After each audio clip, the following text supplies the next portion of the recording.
नमस्कार, आप देख रहे हैं सिटी पोस्ट लाइव और मैं हूं दीपक शर्मा। क्या आईपीएस विकास वैभव ने इस्तीफा दे दिया? आज उन्होंने खुद ही इसका खुलासा किया है। सभी को यह जानना था कि क्या आईपीएस विकास वैभव ने इस्तीफा दे दिया है। आईपीएस विकास वैभव ने खुद ही इसका राज खोल दिया है। विकास वैभव ने कहा कि लोग मुझसे पूछ रहे हैं कि आप इतनी बड़ी बड़ी सभाएं कर रहे हैं, क्या आपने इस्तीफा दे दिया है? तो मैं उन्हें आज इस सवाल का जवाब दे ही देता हूं। सुनिए विकास वैभव क्या कह रहा है। मैं छपरा आया था तो कुछ लोगों ने मुझसे पूछा, आप इतनी बड़ी बड़ी सभाएं कर रहे हैं, हजारों लोग आते हैं, 50,000 से अधिक लोगों की संख्या को आप संबोधित करते हैं, आपने रिजाइन कर दिया है क्या? तो मैंने कहा मैं क्यों रिजाइन करने लगा, मेरी तो वही इतनी लंबी सेवा बाकी है। इस मनोदशा से निकलना होगा जिसमें हम सोचते हैं कि बिहार को आगे बढ़ाने का दायित्व कुछ गिने चुने लोगों पर है। बिहार को आगे बढ़ाने का दायित्व हर उस बिहारी पर है और भारत के संविधान में हर नागरिक का मौलिक कर्तव्य है, फंडामेंटल ड्यूटी है कि अपने देश को, अपने राष्ट्र को, अपने समाज को आगे बढ़ाने के लिए हम कार्य करें, अपने सांस्कृतिक विकास के लिए हम कार्य करें, उद्यमिता की क्रांति के लिए कार्य करें, साइंटिफिक टेम्पर के लिए कार्य करें।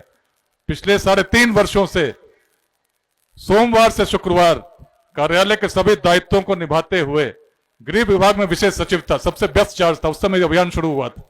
लेकिन अपने शनिवार और रविवार को जो आराम से परिवार के साथ बिता सकता था, मैंने यही सोचा, बाल्यकाल से जो भाव लेकर चल रहा हूं, यदि बिहार नहीं बदला तो मेरा परिवार कैसे सुखी रह सकता है?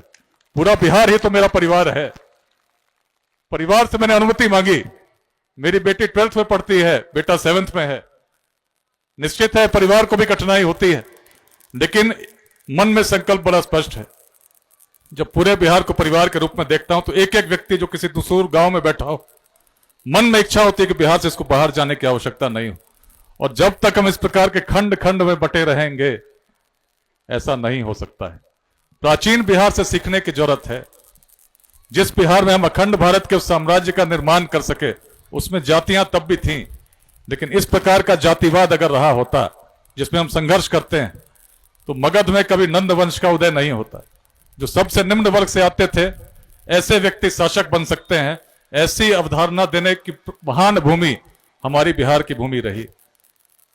यदि इस प्रकार का जातिवाद रहा होता तो अखंड भारत की तुम कल्पना भी नहीं कर सकते थे। आचार्य चाणक्य भी यदि चलते और इस प्रकार के जातिवाद से ग्रसित होते तो निश्चित है कि चंद्रगुप्त की जाति खोजते।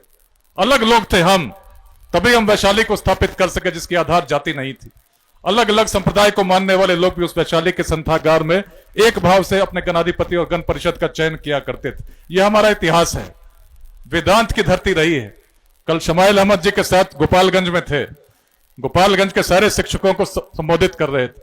मैंने बताया वेदांत की दृष्टि को समझो, क्या दृष्टि थी हमारी, एक एक विद्यार्थी को समझना होगा। 2 सूक्त मैं बताऊंगा जो वेदांत के हैं, जो बताएगा हमारी दृष्टि क्या थी। हमारी दृष्टि ऐसी नहीं थी कि हम आपस में संघर्ष करते थे।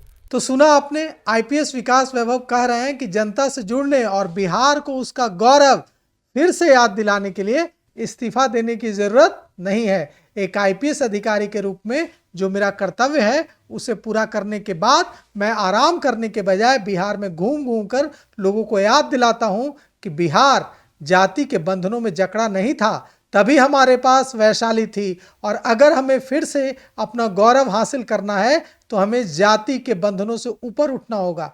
तो फिलहाल इस खबर में इतना ही। आगे की खबरों के लिए देखते रहिए सिटी पोस्ट लाइव। शुक्रिया।